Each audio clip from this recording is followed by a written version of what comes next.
নমস্কার প্রত্যেককে নববর্ষের শুভেচ্ছা। বছরের প্রথম দিন মিষ্টি মুখ দিয়েই শুরু করতে হয় জানি, কিন্তু যেহেতু এই বছরের পরিস্থিতিটা আমরা প্রত্যেকেই জানি, হয়তো সেইভাবে অফিস বা অফিসগুলো যেহেতু সেভাবে খোলা নেই, তো হয়তো সবার সাথে দেখা হচ্ছে না। কিন্তু একটা ভালো খবরের মাধ্যমে মিষ্টি মুখটা করাই, যে আজকের ডেটে দাঁড়িয়ে আমাদের যেগুলো অলরেডি অনেকেই এগুলো জানেন, তবুও একবার বলা যে যেটা এনএসি থেকে দিল্লিতে যেই কমপ্লেনটা হয়েছিল, বা সেবি থেকে ইওডব্লিউতে যেই কমপ্লেনগুলো হয়েছিল, আমরা তার যা যা সাপোর্টিভ ডকুমেন্টস দরকার সেগুলো আমরা অলরেডি প্রোভাইড করেছি। এবং সেগুলো প্রোভাইড করবার পর তারা যেটা প্রসেস করবার সেগুলো অলরেডি হয়েছে, এগুলো আমরা অলরেডি বলেছিলাম। তো আজকের ডেটে যেই জিনিসটা বলতে চাইছি, যে আজকের ডেটে এই খবরটা অ্যাকচুয়ালি আমি গত সপ্তাহে বম্বে গিয়েছিলাম, সেখানেই পেয়েছিলাম। কিছু সিনিয়রদের বলেও ছিলাম যে ভালো কিছু খবর দেব, সেটা সামনের মাসে আমি ডেটটা কনফার্ম হয়ে তারপর জানাবো। তো আজকের ডেটে দাঁড়িয়ে সেই খবরটা দেওয়া, বা আমার মনে হলো দিস ইজ দ্য মানে এইটা সঠিক দিন যেইটা, কারণ বাঙালির কাছে এই দিনটা তো একটু ডিফারেন্ট।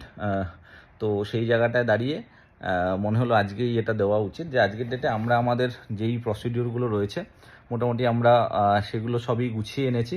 আমরা আশা করছি মিড জুন, কারণ ভোট জানেন যে ভোট চলছে, লোকসভা ভোট 4 তারিখে রেজাল্ট হবে। মিড জুন বা ম্যাক্সিমাম জুলাই থেকে আমরা প্রসেসিং শুরু করতে পারবো।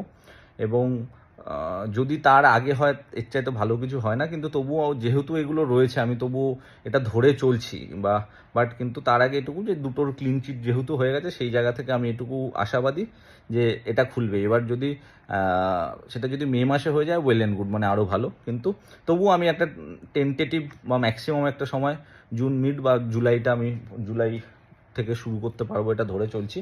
এবং যেই কারণে আরও একটা জিনিস, যেই কারণে আজকে আসা, আজকে আমাকে বহু সিনিয়র আজ শুধু নয়, মানে বিগত 1-2 সপ্তাহ ধরেই ফোন করে যাচ্ছে। এবং কিছু ঘটনা আমার সাথেও যেটা ঘটেছে সেটা হচ্ছে, আমি মাঝখানে দিল্লি ছিলাম, সেই সময় আমারই একজন সিনিয়র ফোন করলো যে স্যার একটা গুজব রটেছে, যে আপনার পাসপোর্ট অমুক জায়গায় বন্ধ আছে, বা আপনার পাসপোর্টটা আটকে রাখা হয়েছে এই থানাতে। ও আপনি যদি এটা খুব চেষ্টা করছেন এটাকে ছাড়াবার জন্য, যে আপনি এটা নিয়ে চলে যাবেন।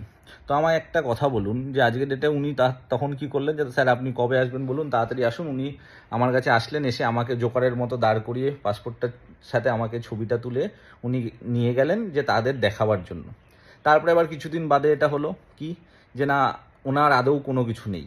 তারপরে আবার উনি আসলেন, উনি এসে আবার আমার ব্যাংক অ্যাকাউন্ট যেগুলো বন্ধ রয়েছে তার ব্যালেন্সগুলো, যেহেতু মোবাইলে সব খুলছে, সেগুলোর ব্যালেন্সগুলো ছবি তুলে উনি নিয়ে গেলেন। এবং ডিম্যাটটা যেটা ব্লক আছে সেইটারও ছবি তুলে নিয়ে গেলেন। সেটা ছবি তুলে নিয়ে যাওয়ার পরে এটা হলো যে না, এগুলোও কিছু নেই, এগুলো মিথ্যে বানানো। মানে আমি একটা ব্যাংকের ব্যাংকিং অ্যাপসের লগ ইন করে সেখান থেকে খুলে ব্যালেন্স দেখাচ্ছি, এবং এটাও দেখাচ্ছি যে ফান্ড ট্রান্সফার হচ্ছে না, যেখানে লেখা আছে ফ্রোজেন। তো সেই জায়গাটা সেটাও মিথ্যে।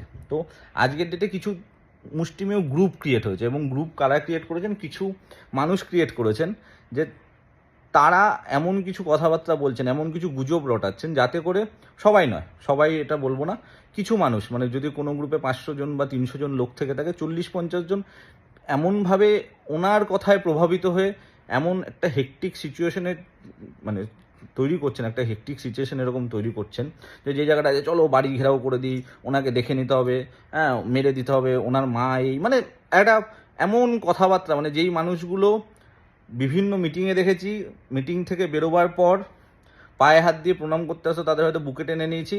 আজকে তারা গলা ধরছে, গলা ধরো, কোনো অসুবিধা নেই। কিন্তু আবার বলছি, আমিও একদম আপনাদের, মানে আপনি হয়তো আপনার জ্বালা থেকে করছেন, বা এটা হয়তো আপনি ভাবার চেষ্টা করছেন যে আমি আজকে এটা করি, এটা করলে আমার কি হবে, যে আমি দেখাবো আমার জুনিয়রদের কাছে, দেখো আমি তোমার হয়ে লড়ার চেষ্টা করছি, এবং আমি তোমার হয়ে লড়ছি, তুমি আমাকে বাবা কিছু বলো না। আপনি নিজের পিঠ বাঁচানোর চেষ্টা করছেন। কেন নিজের পিঠ বাঁচানোর চেষ্টা করছেন? যেহেতু আপনার জুনিয়র আপনাকে এসে বলছে, হয়তো কারণ প্রত্যেকের জুনিয়র প্রত্যেকে বলছে, আপনার জুনিয়রও আপনাকে বলছে যে আপনি তো আমার কাছ থেকে রোজগার করেছেন, তাহলে আপনি দিন। তো আপনি কি করছেন, যে এই জায়গাটাকে অ্যাভয়েড করবার জন্য নিজে একটা গিমিক তৈরি করে কিছু গ্রুপ বানিয়ে, যেখান থেকে লিড দিয়ে মানুষকে বিভ্রান্তমূলক জায়গায় নিয়ে যাচ্ছেন, এবং বিভ্রান্তমূলক জায়গায় নিয়ে এবং মিথ্যেও বলছেন। তো সেই জায়গাটায় বিভ্রান্তমূলক জায়গায় নিয়ে যাচ্ছেন। এবং এইরকম পরিস্থিতিতে, যদি এরকম পরিস্থিতি যদি সৃষ্টি হয়, বা এরকম পরিস্থিতি আজকের ডেটে যদি আমার চলে যাওয়ার হতো, আমার কাছে 2022 মার্চের পর থেকে আজকে আমি বসে আছি সরি 2023 মার্চের পর থেকে আজকে বসে আছি 2024 এপ্রিল। আমার কাছে 1 বছর সময় ছিল না চলে যাওয়ার মতো। কিছু মানুষকে খেপিয়ে দিচ্ছেন যে উনি চলে যাবে, পালিয়ে যাবে। আমি তো যেতে পারতাম, 1 বছর সময় ছিল আমার কাছে যাওয়ার। আজকের ডেটে এসে কেন মনে হচ্ছে যে আমি চলে যাব? আমি কি 1 বছর ধরে যেতে পারতাম না? যখন সেপ্টেম্বরে আপনাদের বলেছিলাম যে ফেব্রুয়ারির 28 তারিখের মধ্যে আমরা পেমেন্টগুলো করে দেওয়ার ব্যবস্থা করছি বা সেটা আমরা করছি, তাহলে সেপ্টেম্বরে বা অক্টোবরে পারতাম না এটা করতে? আজকে কেন আমার হঠাৎ করে মনে হবে চলে যেতে হবে? কারণ আমি দাঁড়িয়ে থেকে লড়ছি, আমি জানি আমার কি আছে। আজকে এটা বহু মানুষ বলছেন আমার এই পরিচিতি আছে। হ্যাঁ, আমি অস্বীকার করছি না আপনাদের পরিচিতি আছে, কিন্তু আমি যখন কোনো একটা চ্যানেল দিয়ে সেই কাজটা নিয়ে যাচ্ছি এবং যখন 5 জনের 5 রকম পরিচিতির একই সেম কাজ যদি ওই 5টা পরিচিতি লেভেল দিয়ে যায়, সেই কাজটা কোনোদিনও হওয়ার চাইতে না হওয়ার সম্ভাবনাই বেশি। কারণ প্রত্যেককে চেষ্টা করবে, ও যদি এই কাজটা করে দেয় তাহলে আমি একটু পেছন থেকে অন্য একটু কাঠিটা নাড়িয়ে দেবো। তাহলে আজকের ডেটে দাঁড়িয়ে হঠাৎ করে আপনারা এত বড় বিজনেস সব কিছু আমাকে ভরসা করে বললেন, আজকের ডেটে আমি হঠাৎ করে আমি কিছুই জানি না, সব কিছু আপনারাই জানেন, ওই কয়েকজন মুষ্টিমেয় মানুষ। আজকের ডেটে আমার বলার বক্তব্য, বলার উদ্দেশ্য এটাই যে এই কিছু মুষ্টিমেয় মানুষের জন্য আজকে পরিস্থিতি যেই দিকটায় বা যেই জায়গাটায় যাচ্ছে, এবং সেই জায়গাটায় দাঁড়িয়ে মানুষ তো প্যানিকড আছেই, এবং এনাদের গ্রুপের কিছু কনভারসেশন মানুষকে আরও বেশি প্যানিক করছে। আমার সকাল থেকে বহু সাধারণ মানুষও বহু ফোন করেছে। আজকের ডেটে কোনো গ্রুপে যদি 300-400 লোক থাকে, তার মধ্যে 20-50 জন এরকম আছেন। আজকের ডেটে এই পরিস্থিতিগুলো যখন হবে, এরপরে জিনিসটা যদি খারাপ কিছুর দিকে যায়, হয়তো আমি ধরে নিলাম লিগ্যাল হবে, এবং তারা এটাও বলছে যাবে টাকা যাবে যা হবে হবে। স্যার, আপনার হয়তো টাকাটার দরকার নেই, কিন্তু আপনাদের এই 20-30 জন 40 জনের বাদেও বহু মানুষ তো আছে, তাদের তো দরকার আছে। আজকে আপনি কোনো একটা ইতিহাস বলুন যে কেউ লিগালি কোনো গিয়ে টাকা পেয়েছে, কিন্তু আপনাদের জন্য এই প্রত্যেকটা মানুষ হ্যারাসমেন্ট হবে। কী হবে? আপনি আমাকে হ্যারাস করবেন? আপনি এমনি আসুন না, আসুন, আপনারা যারা চাইছেন আসবেন, আপনাদের খুব ইচ্ছা মারতে হবে, মানে আমি ভাষাটা ব্যবহার করলাম না, যা মানে ওখানে আমাকে ফোনে যেগুলো বললো, যেগুলো লেখা হচ্ছে, মানে যেটা দিয়ে একটা কথা যে মারতে হবে, ধরতে হবে। আসুন না, মারুন। মারলে যদি আপনার টাকা শোধ হয়ে যায়, আপনি আমায় বলবেন যে অমুক দিন যাবো, আমি চুপচাপ দাঁড়িয়ে থাকবো, আপনারা এসে আমাকে মেরে দিয়ে যান। তো এই গুজবগুলো রটানো বন্ধ করুন। আমি প্রথম দিনও বলেছিলাম যে আমি কোনো লিডারের নাম নিইনি। আমি বলেছিলাম যে আপনারা আমাকে দেখে ব্যবসা করেছেন, আমি আছি, আপনার 1 টাকা বুঝিয়ে দেওয়ার দায়িত্ব আমার। এবং আজও আমি বলছি যে টাকা পয়সাটাই বড় কিছু নয়। আজকে যেই মান সম্মান, আপনারা প্রত্যেকেই আমার সাথে 2020 বা 2019-এর আগে কিছু মুষ্টিমেয় লোক ছাড়া সবাই আমার সাথে ছিলেন না। আমার মান সম্মান কবে থেকে কি আছে, মানুষের কাছে কি ভালোবাসা, সেটা আপনাদের আসার বহু আগে থেকেই আছে। আমার কাছে টাকার চাইতে বেশি আমার মান সম্মানটা অনেক বেশি দামি। তো আজকের ডেটে আপনাদের কাছে এটা অনুরোধ, বা আপনি যেভাবেই নিন, যে আজকের ডেটে এমন কিছু পরিস্থিতি তৈরি বা সৃষ্টি করার চেষ্টা করবেন না। যদি আমার চলে যাওয়ার হতো, দাদা, আমার কাছে 1 বছর সময় ছিল, আমার কাছে 1টা বছর সময় ছিল। আজকের ডেটে দাঁড়িয়ে যেই সময় লাস্ট এপ্রিল, তারপর মে জুনেও যারা উইথড্রল পেয়েছেন, বা জুলাই আগস্টেও যারা উইথড্রল পেয়েছেন, তাহলে তাদের টাকাগুলোও দিতাম না। তো আমার বক্তব্য সেই মানুষগুলোর জন্য, এমন কোনো পরিস্থিতি বা পরিবেশ সৃষ্টি করবেন না শুধুমাত্র নিজেদের পিঠের থেকে এই বোঝাটা সরানোর জন্য, যে আজকের ডেটে দাঁড়িয়ে প্রত্যেকটা মানুষ প্রেশারে রয়েছে। আপনি ভাবছেন যে আমি চলো এই একটা উল্টো গেম খেলি, এতে করে এই মানুষগুলো আমার দিকে চলে আসবে, আমি একটা সিম্প্যাথি গেইন করবো যে আমি তো চেষ্টা করছি তোমার হয়ে। আলটিমেটলি ওই লোকগুলোকে নিয়ে ডোবানোর ব্যবস্থা করছেন, এবং তার সাথে সমস্ত লোকগুলোকে ডোবানোর ব্যবস্থা করছেন আপনারা। আর আমার যদি চলে যাওয়ার হতো, আমি বারবার করে এটা জোর দিচ্ছি, যদি চলে যাওয়ার হতো 1টা বছর সময় পেয়েছি, আমি চলে যেতে পারতাম।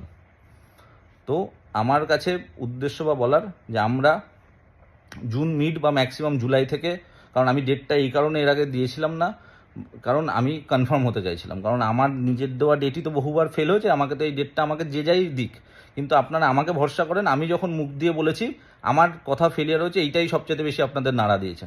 আমরা মিড জুন বা জুলাই থেকে আমরা প্রসেস শুরু করব, এবং যদি আমি যেভাবে বলবো, আজও বলছি, যেভাবে বলবো, আজকের ডেটে আপনি বিগত 1 বছরও কিছু রোজগার করেননি, আগামী 1 বছরে আপনার যা ইনভেস্টমেন্ট আছে তার ডবল টাকা নিয়ে আপনি ঘরে যাবেন। শুধু যেভাবে বলবো মালটা সেভাবে বিক্রি করবেন, সেইভাবে প্রসেসটা করবেন। তো আজকের ডেটে যাক, নতুন বছর, যারা এটা করছেন তারাও আমার কাছের, হয়তো কোনো প্যানিকে করছেন, আপনারা ঘাবড়াবেন না, আমি আছি। এবং যারা এগুলো করছেন একদম তাদের উদ্দেশ্য করেই বলছি কথাগুলো, যারা বিভিন্ন কথাবার্তা বা বিভিন্ন রকম কটূক্তি আমার সম্বন্ধে করছেন, ছাপড়ি টাপড়ি অনেক কিছুই বলছেন, ঠিক আছে? তো তাদের উদ্দেশ্যেই বলছি যে আপনারা হয়তো প্রেশারে আছেন বলে হয়তো আপনাদের কাছে এই কষ্টের জায়গাটা বা অনেক কিছু হয়তো বলছেন, এগুলো কেটে যাবে। তো আসুন সবাই মিলে এই জায়গাটাকে আমি অ্যাকচুয়ালি বেসিক্যালি বলবো না যে সবাই মিলে জায়গাটাকে আবার নতুন করে বিজনেস করি, কারণ আমার সেই মানসিকতা উঠে গেছে। আমি চাই আপনাদের যা ইনভেস্টমেন্ট আছে আপনারা রিটার্ন বা রিফান্ড আপনারা পেয়ে যান। পেয়ে যাওয়ার পর আমার এটুকুই শুধু ইচ্ছা যে আপনারা আপনাদের রিফান্ড পান। আমারটা আমার ঠিক চলে যাবে, আমি জানি। আপনাদের রিফান্ডটা করার ব্যবস্থা করতে হবে আগামীতে। আমি বলবো না যে এটাকেই বিশাল বড় ফ্যামিলি বা এই, কারণ আমার নিজেরও মন উঠে গেছে। কারণ আলটিমেটলি যেই মানুষগুলো কখনো পায়ে হাত দিয়ে নমস্কার করতে আসতো, সেই মানুষগুলো আজকে গলা চাপছে ছেড়ে দিন। হ্যাঁ, বাবা মা নিয়ে প্রচুর কথাবার্তা বলছে, ঠিক আছে। তো আমিও আর চাই না যে বিজনেস বিশাল বড় কিছু হোক। আমি শুধু এটুকুই চাই, আপনার 1 টাকা আছে, আপনি আপনার 1 টাকা আপনাকে বুঝিয়ে দেবো। এবং অবশ্যই কিছু মানুষের সাথে তো সম্পর্ক থাকবেই। আমি যেভাবে বলবো সেভাবে ট্রেড করে আপনার 1 টাকা আপনি 2 টাকা নিয়ে অন্তত বাড়ি যাবেন বা 3 টাকা নিয়ে বাড়ি যাবেন, তার ব্যবস্থা ওটুকু করে দেবো। কিন্তু আমার বলার বক্তব্য বা উদ্দেশ্য এটা শুধুমাত্র সেই মানুষগুলোর জন্য যেই গুজবগুলো রটাবেন না, যে কখনো পাসপোর্ট জমা আছে চেষ্টা করছে নিয়ে চলে যাবে, পালানোর জন্য করছে, কখনো কোনো কিছু নেই। হ্যাঁ, তো আজকের ডেটে দাঁড়িয়ে যদি আমি বারবার করে আবার এটা আমি অ্যাড করলাম, যদি আমার চলে যাবার হতো, আমার কাছে 1 বছর সময় ছিল, আমি চলে যেতে পারতাম। তো সেদিন যখন যায়নি, ঠিক আছে। আর সবসময় বলেছি আমি আছি, আমি সামনে থেকে দাঁড়িয়ে লড়াই করা লোক। আমার জীবনে প্রচুর ফেলিয়ার আছে, বহুবার পড়েছি, বহুবার উঠে দাঁড়িয়েছি। কিভাবে ঘুরে দাঁড়াতে হয় সেটা আমি জানি। যদি এটাকে ফিনিক্স পাখি বলে তো ফিনিক্স পাখিই আমাকে বলে নিন। তো নববর্ষের দিন আর বেশি কিছু বলবো না। সবাই ভালো থাকুন এবং যাদের কষ্ট হচ্ছে জানি প্রত্যেকেরই, আর একটুখানি 2 মাস আর একটু ধৈর্য ধরুন। সবার ভালো দিন আসবে এবং সবাই আমরা একটা ভালো কিছু নিয়েই এখান থেকে এক্সিট হব এবং ভালো একটা স্মৃতি প্রত্যেকের হয়ে থাকবে। এবং যেরকম বিগত দিনে আমরা যখন কাজ করেছিলাম প্রত্যেকের যেমন একটা সুমধুর স্মৃতি আছে, আমাদের যে এক্সিটটা যখন হবে প্রত্যেক ইনভেস্টারের, সেই স্মৃতিটাও সুমধুর হবে, এটাই আশা করব। শুধু বলবো না, এটাই হবে। তো আর বেশি কিছু বলবো না, সবাই ভালো থাকবেন। Good bye.